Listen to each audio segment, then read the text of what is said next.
السلام علیکم ګران شاګردانو الله دې وکړي چې روغ جوړ باسي. راځه د نن سبق ته د نن سبق چې دغه فیوچر کنټینیوس ټینس پیسیو وایس دی. د دې څخه وروسته به نو یو ټینس پاتې دی پیسیو ده، بیا به دا ختم کیږي، بیا به موږ ته نور ګریمر وایو. په هغه کې به موږ ته اکثره داسې جملې وایو چې هغه په روزمره ژوند کې استعمالیږي د سپیکینګ لپاره. اوس پر دې تعریف وایو، بیا به د دې اصول وایو، بیا به د هغه وروسته پر دې باندې جملې جوړول زده کوو چې په دې ټینس کې جملې څنګه زده کیږي. دا هم یو ډیر مهم ټینس دی چې زموږ ته سره په انګریزي سپیکینګ کې ډیر زیات کومک کوي.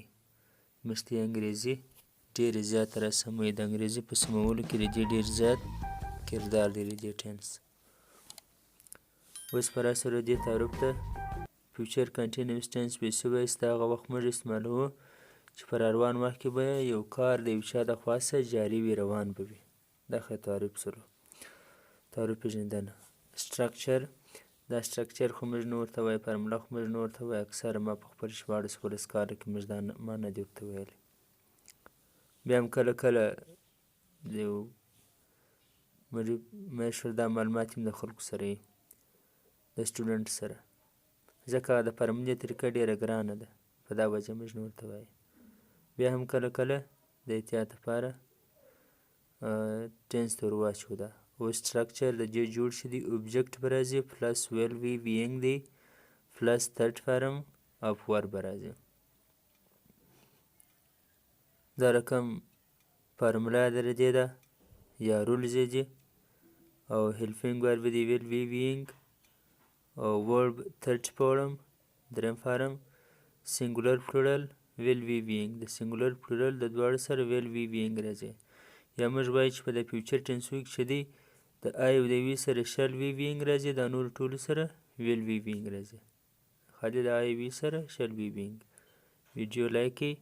اوس په جملې جوړو کړو، په هغه باندې به هم سر خلاص کړو. اوس په راسره دې ټینس جملو ته د ټینس جملو باندې ښه غور وکړئ، ښه زده کړئ. د بجټ ویل وی بیینګ اناونسډ، بجټ به اعلانیږي. بجټ موږ ته بودیجه ورته وایي. بجټ دا دی چې دا یو ملک د کاله څومره خرچه کوي، د دې لپاره خپلې پیسې ایښول کیږي د پارلیمنت لخوا، نو دا ته موږ ته بجټ په انګلیش کې، بجټ موږ ته پښتو کې بودیجه ورته وایي. مالي لګښت د کال چې کوم مالي خرڅ دی د ملک دپاره، څومره تنخواې وي، څومره تعلیم، څومره پولیسو حکومت ته تنخواې وي، څومره ډاکټرانو تنخواې وي، څومره روډونه جوړول، نور اسکولونه جوړول، دا هر شي دپاره پیسې ټاکل کېږي، دې ته بجټ وایي. نو بجټ به اعلانیږي یا موږ دی ورسره ویلی سو نیکسټ ویک یا نیکسټ منت، دا رقم هم سره ویلی سو. د واټر ویل وی بیینګ بویلډ، اوبه به رایشېږي چې موږ ته ورځو، اوبه به رایشېږي. د واټر ویل وی بیینګ بویلډ، اوبه به رایشېږي. ویل د واټر وی بیینګ بویلډ، دا چې موږ سوالیه جوړو بیا دا رقم جوړېږي. آیا اوبه به رایشېږي. د فوډ ویل وی بیینګ کوکډ، خواړه به پخېږي. او باید موږ دا رقم سره اضافه کولی شو چې باید د کوک په اشپږ باندې، کوک دوې معناوې دي، کوک چې ور بې کې معنا پخول، پخېدل، او چې نامنې کې معنا دا چې پخوونکی. د سکیورټي ویل وی بیینګ ټایټن، امنیت به ټینګېږي، امن به ټینګېږي، امن به مضبوطه کېږي.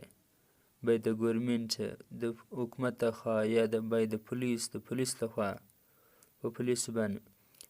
د ورډ ویل ناټ وي، د ورډ ویل ناټ وي بیینګ کاټ، دلته به مرغۍ نه نیول کېږي. یا د ورډز ویل ناټ وي بیینګ کاټ، دلته به مرغان نه نیول کېږي. یا موږ دلته وایي چې د انیملز ویل ناټ وي بیینګ کاټ یا شاټ، نه به وژل کېږي، ویشتل کېږي. یا هانټډ، یا ښکارېږي به نه، ښکار کېږي به نه، دا رقم هم موږ ویلی سو. شل آی وي بیینګ انوایټډ، آیا زه به دعوت کېږمه، رابلل کېږمه په دا غونډو کې، په دا پارټیانو کې، په دې پروګرامونو کې. یو مجلس روان دی د غونډو د پروګرامونو د ایښې ده، نو څوک وایي چې آیا زه به دې ته راوستل کېږم که نه، که به زما بې اجازې زما د شرکته بغیره دا کارونه کیږي.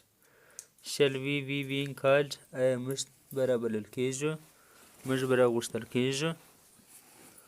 په اخره کې دا یوه جمله ده، دا تاسو ولیکئ.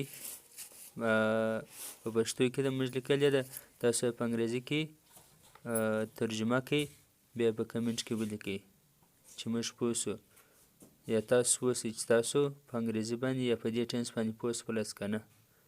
دغه یوه جمله ستاسو د امتحان دپاره ده، ستاسو دپاره ټیسټ دی چې آیا اوس تاسو کولی شئ چې اوس دا رقم انګریزي جملې جوړې کړئ د دې ټینس مطابق. دا و زموږ د نن سبق. در بل سبق پورې ښې چارې. الله حافظ.